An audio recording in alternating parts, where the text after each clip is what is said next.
Everyone, I want you to take a step back in time with me. A simpler time, where you're maybe 4, 5, 6, or 7 years old, and you had this amazing contraption, this amazing piece of gear called, yes, a bicycle. Yes, a bicycle.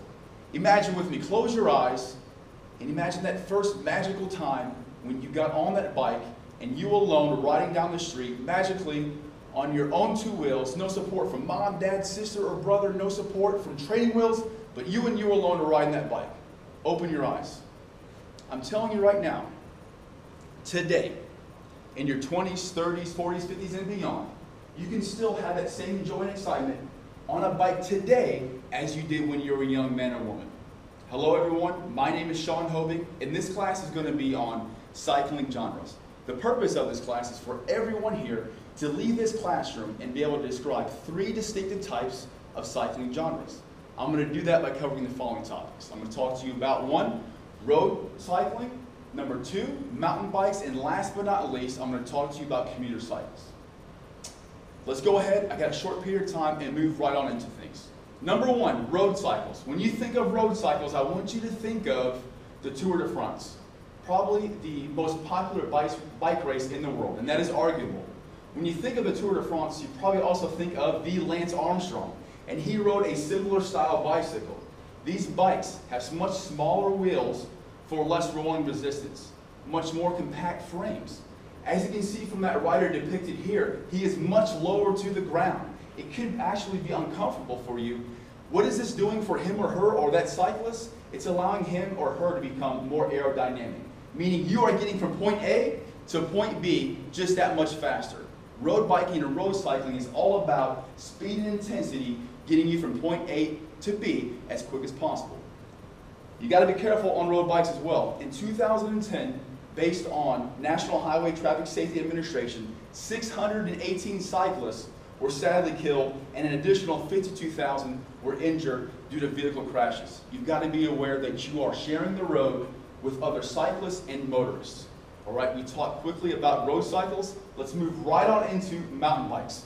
Now you're saying to yourself, who is this handsome human being you're seeing right in front of you? Well, that happens to be me about 5 or 6 years ago when I used to do mountain bike racing. Mountain biking is completely different compared to road cycling. Obviously, it's still a bicycle. When it comes to terrain, mountainous, rugged, rocks, mud, wind, getting away from cars, out there in nature. The mountain bike itself, or the bicycle itself, is much different. The bicycle depicted here has suspension. This particular model has full suspension. Suspension in the rear and also suspension in the front. This absorbs those rocks and those big hits and allows the tires to stay on the ground, allowing you to keep that traction, and also the tires are much bigger and larger compared to your road bicycles. Mountain biking is also inherently dangerous. Whistler Bike Park in Canada is a very popular destination for mountain bikers, in particular downhill mountain bikers. Based on an AdventureJournal.com article by Michael Frank, in the summer of 2009 alone, 1,759 cyclists, mountain bikers, were injured in 2009 alone at Whistler Bike Park. You've got to be careful. There's more safety precautions that come into play when you are a mountain biker.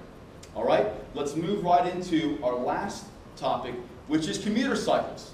When you think of commuter cycles, I want you to think about getting from point A to point B, from your home to your work, from home to where you play, to where you go to a bar, or where you go to get food. You are using that cycle, that bicycle, as your primary means of transportation.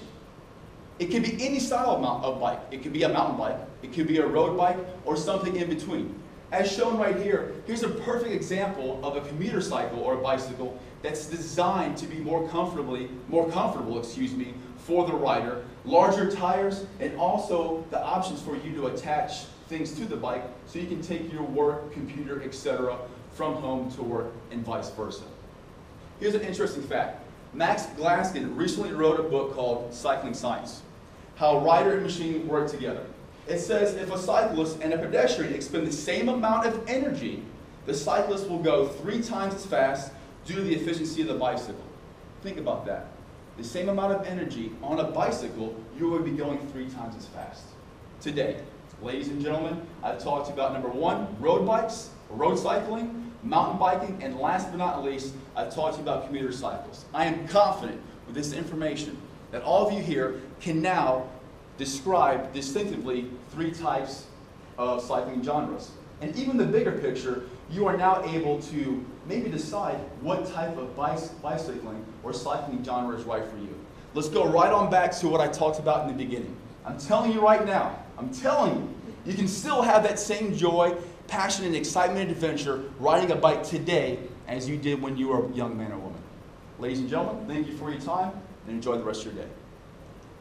Done. Thank you.